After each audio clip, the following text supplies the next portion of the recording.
Hi, I'm Mara Webster with In Creative Company, and thank you so much for tuning into one of our talks today. We are a year-round talk series bringing you the best creative voices across film, television, and theater, and we're so fortunate today to be joined by the fantastic Alexandra Kotcheff and Hannah Leder, who are the writer, director, actors, and everything with their movie, The Planters. And the first thing I was really interested in is the fact that you started writing this originally as a short film, as a proof of concept, and then ended up developing it into a feature.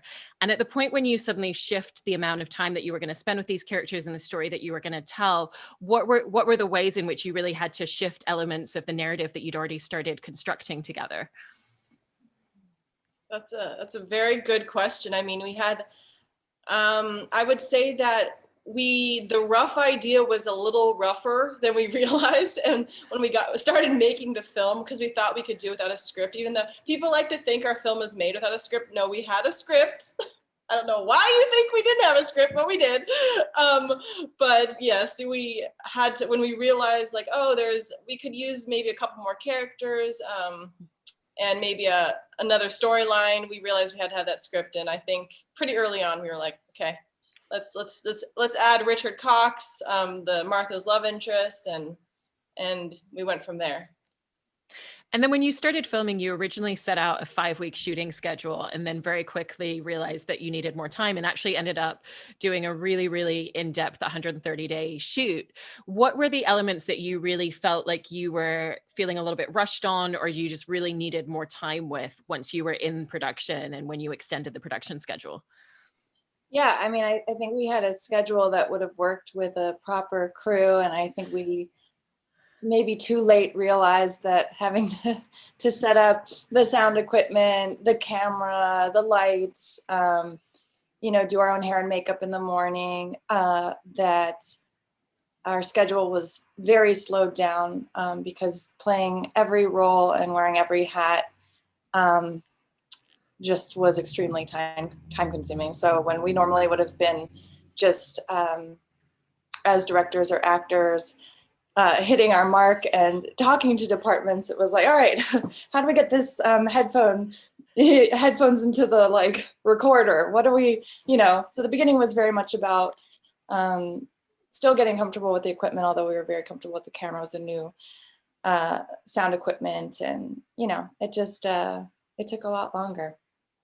And you made a rule, the majority of the film is just the two of you, but there are a couple of side characters that come in, and you made a rule that even they weren't allowed to ever touch the camera or the lighting equipment or hold a boom mic for you. What was the reason behind setting that rule up when you had people who might have been able to help a tiny bit, but wanting to make sure that it still was just the two of you doing absolutely everything? We were really stickler with those rules. Now in retrospect, I was like, we were really extreme about it. We had to move a piano, like a grand piano, and we would refuse to allow the other actors to help us, which was, we could have done that. It wouldn't have been a big deal. We just were very crazy about it. I think because we realized if we kind of just let a little bit of help, it's easy to let a little more help and a little bit more help. And then it would be unfair to say that we were doing this the way we were doing it. So we kind of just wanted to stick to this, stick to the parameters in which we set out with. I mean, I don't think we knew it would take us 2 years.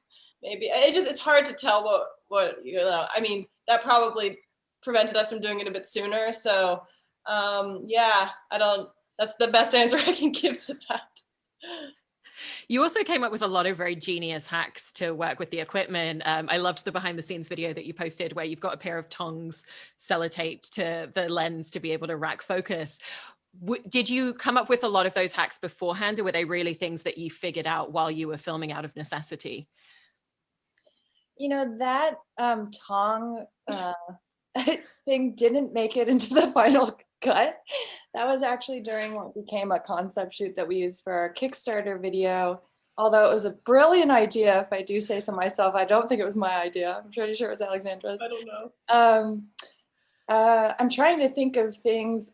We were so inside of it, it's hard for me to think of logistical tricks we came up with, because it was just every day. I mean, it's the weirdest thing we did, which is not even a trick. It was just that we, our biggest asset, but also kind of the weirdest thing we did was we had this, there was a 3-inch monitor attached to the camera, that we would flip, and it was like our lifeline because it was the way we could make sure we were hitting our marks and look at this 3-inch monitor. But in hindsight, it was like, why didn't we invest in a bigger monitor so we weren't like squinting to see. I mean, that was a kind of a silly, stupid trick that we would use to make sure we were in the right places. I'm trying to think, was there anything? Oh yeah, I just thought of one, you reminded me. Well, this isn't a trick. It's just that, and I'm sure real sound people have a workaround that isn't what we did. So we had because we had no sound person, we had to use 2 shotgun mics because it wasn't moving when each person was talking. So we'd have to point them in the directions of each person. And since our frames are usually with a lot of headroom, we couldn't boom down because it wouldn't, it would be in the frame. So we would tape the mics with pink gaffer's tape to Apple boxes. So it looked like a science experiment, that you did in 8th grade, but it worked out. Our sound was actually, I'm so glad it ended up working out better than we would have ever expected. So there. Yes, there was another, when we did this fight scene in the desert, we dug a hole we wanted kind of like a Dutch angle shot, like framed up, and the tripod was not going to go that low to the ground. So we dug a hole and put the camera in the hole. That was another, random. That's a good one. I forgot about that. Right. And you also didn't make it easy on yourselves shooting a film without a crew in the desert with those conditions. And, you have elements like the dust, the sand, the heat that's really impacting a lot of the equipment as well. Did you find that you were having to take certain considerations with the equipment that you were working with and how you were setting it up because of those elements? That's a good question. We, the camera we had, I previously had because I do documentaries and you want a low light camera. So it's really, this Canon C300 is really versatile, works well in lower, in different, light situations. And I think we did take into account, that's a great camera for us because it's just the 2 of us. We need something that is really multifunctional and pretty easy to use. I would say so myself. You can teach yourself to use a Canon C300. And in terms of equipment, yeah, we tried to be minimal. There was only 2 of us. So we had, if you've seen our film, you've seen that cart, which Sadie and Richard end up riding in, and Martha's pulling them in a bicycle. But we would stuff that thing with our equipment. And that was the most we could do, or we'd end up just like breaking our backs and we would just drag that thing everywhere. I also really love the camera setups that you have. It would be very easy to say, we're making this film ourselves. We're going to have, this coverage, 2-shot, boom, done. But you really play around a lot specifically with the angles in which you're capturing your performances as well. And, whether it's kind of a low angle or slightly off to the side as we're looking at you. Was that something that you mapped out really specifically in advance, or did you kind of find it as you were blocking the scenes once you were on set together? We definitely, about a week out, we would shoot 6 days straight and then have a day off in which we would just work more and shot list for the entire week ahead and rehearse. So we would pretty thoroughly map out exactly what we wanted to shoot. But of course, the magic of filming is when you're in the moment, you do find things that maybe you hadn't planned. And I think there was a balance of that, but there was a huge amount of preparation definitely with our framing. Because we were limited without a crew and with movement, we did want to we already had an aesthetic that we already liked, which is kind of a still frame, there's an expansiveness, a vastness, a loneliness, a feeling. And we knew that to do the best shot possible, we had the time to set it up. That was the luxury of having no crews. No one's like going, this is $1,000 a second for you to be like screwing around here. We had our time to figure out the frame. So that was to our best interest, I think, with the limitations of how we made it too. And then I also wanted to talk about your performances in the film because, usually when you're filming and you're acting in scenes, you have a little bit of time beforehand to really shift into that mindset and think about a lot of the details. But with this, you're in the middle of rigging up the entire shot, thinking about the blocking, the lighting, the sound. Did you kind of still find yourselves taking a brief moment because it's using really, really different parts of your brain and the emotional spectrum once you're stepping into those roles in front of the camera?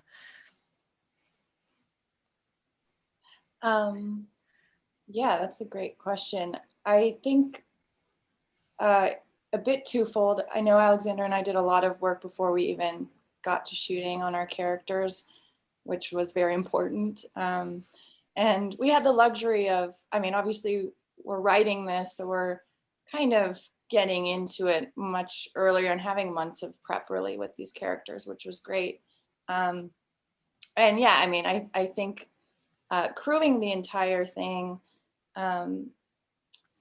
which is a very different part of your brain, on one hand was exhausting in terms of just flipping to performance, but also because of the way we shot this and how isolated we were, there was also a kind of magic to how we could just sort of flip a switch and just get lost together with no one watching. So I don't know, I think there was a blessing and a curse there. You know, we had both sides of kind of having to exercise your brain in such a crazy way to flip, but also having the space to be alone to do it.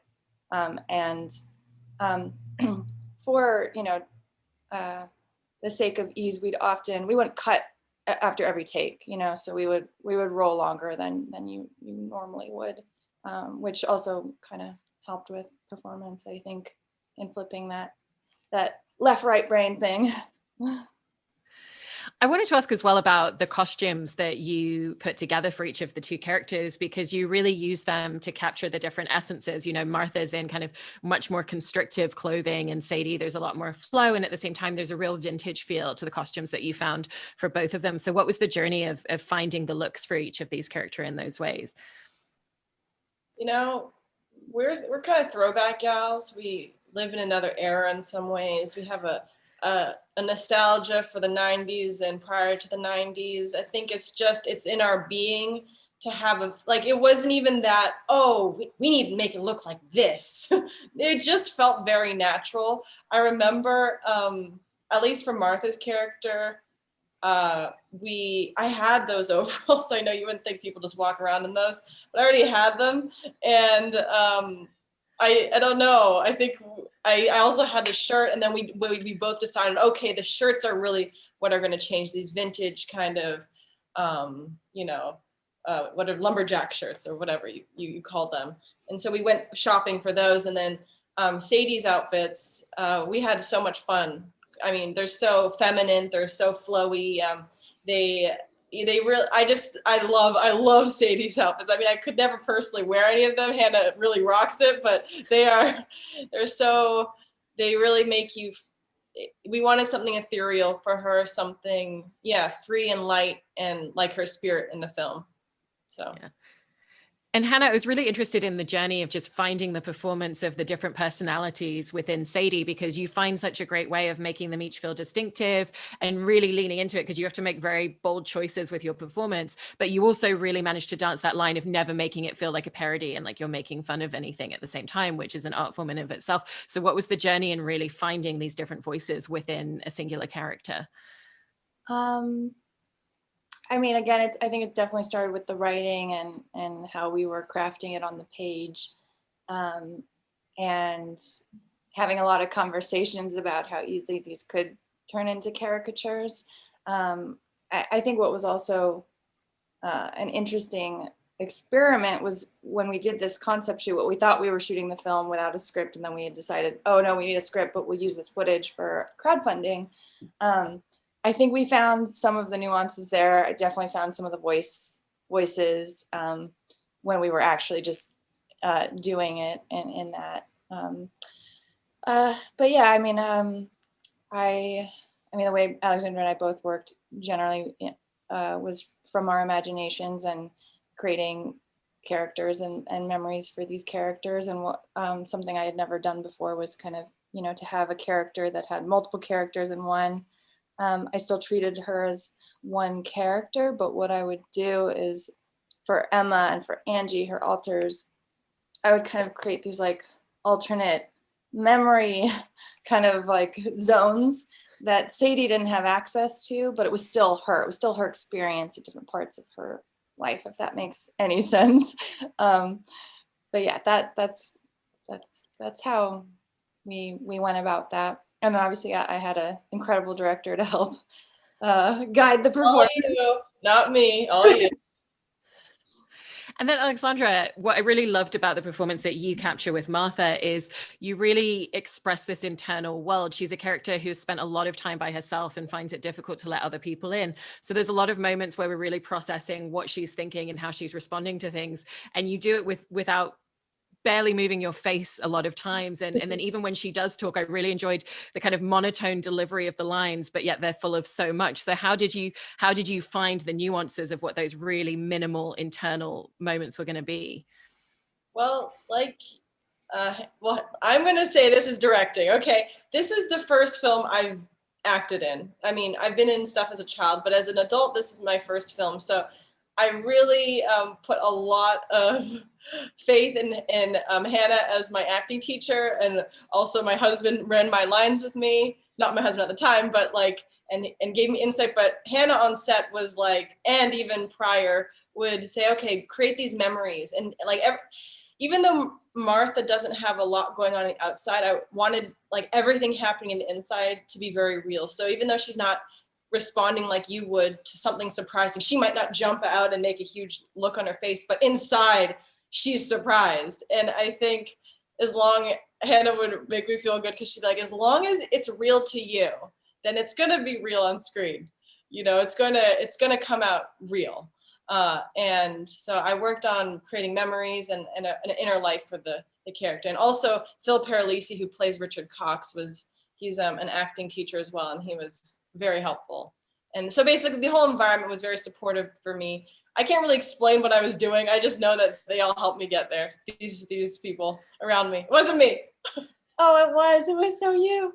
We were just lucky to be a part of it. No, Alexandra has I don't like to say that people have natural talent, because I do think it takes a lot of work, but I think there was a combination of you have a natural depth and understanding of how humans work and how psyche works and emotions, and I think you can tap in really, really quickly.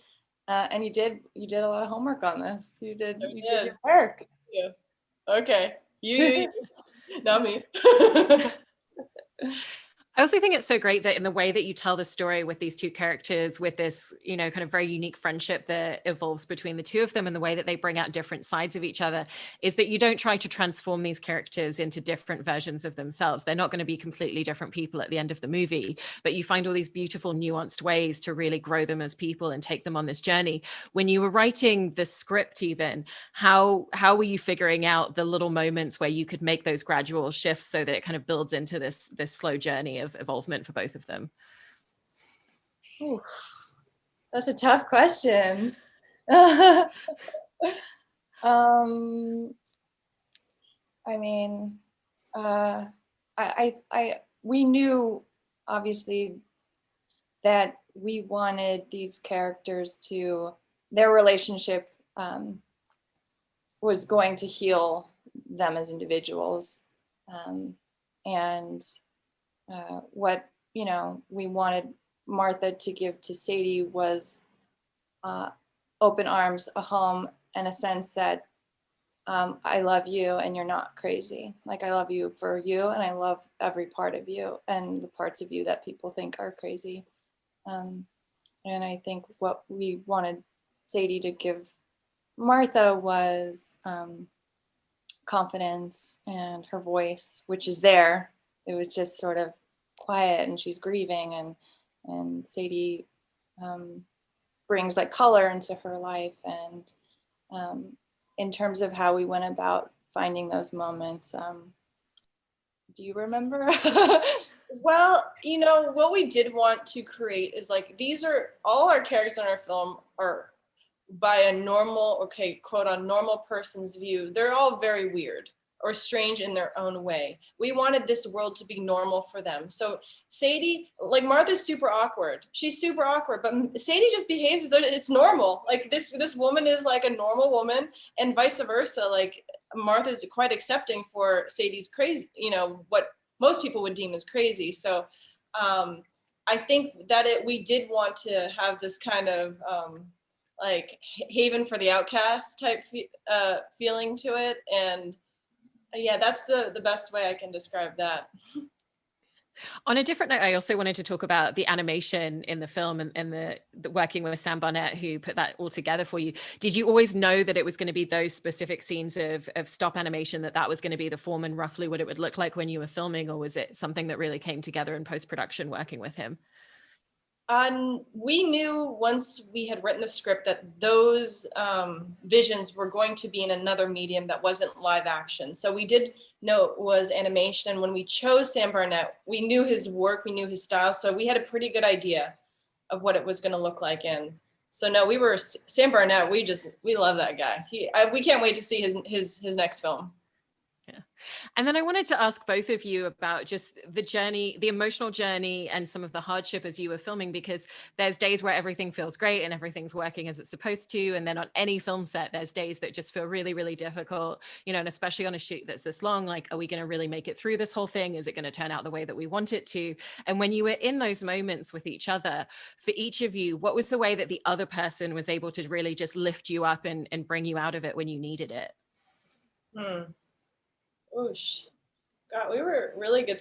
I mean, if I say so myself, one of the strongest things about the making of the film is like we were constant supports to each other. We, if one person was having a bit of a harder day than the other person was picking up the slack, doesn't even need to be talked about. You can just tell. Also, Hannah and I have known each other for so long, kind of know when it's like not the best day for one of the people. And, we're just, I would say there for each other, but also we're our constant pump up, hype person. Like, we're awesome, we're doing great. Like, we kept saying stuff like that. You hear these self-help things where you like look in the mirror and you tell yourself like, I love you, I am awesome, I'm successful, whatever those things are. We were that for each other, basically. That's what our other actor, Phil Paralisa, would say is like, that part of yourself that doubts yourself? Well, you two have each other to stop doubting yourself. So you don't ever doubt yourself. And I think that mentality, carried us through. Amazing. And then, obviously you made this film in an incredibly grassroots way. When you make your next projects and go into things that have more budget and have a crew as well, what are some of the elements from how you made this film that you really hope you have the opportunity to retain throughout experiences on future projects? Our next project, we're definitely writing, directing, and acting in. I think we would love to have our hands in a lot of departments, not to the extent that we did, but I think for both of us, it's very important to be hands-on. We have very specific ideas with costumes and production design, and we would love to light and continue to light as well if a project, if it made sense to do that. Anything else? I mean, we wanted to like make the music for this film. I'm really glad we didn't because Thomas Kotcheff did such a great job. But that might be fun someday. Oh, and editing, yeah. We would like to be in the editing room still. I'm Pinky Baggins, so Hannah is our editor. We could do everything. It sounds like we're total control freaks and like nightmares to work with. We're not. But we do have a firm idea of what we want. And I would say we work well with others. So we're excited to do that, to collaborate and to take some of the technical burdens off of our backs. But creatively, I think the good thing about doing a film like this is it solidified like what we want. So when we are talking to the costume designer, we know exactly what we want and they're better able to execute when you're confident in that. So.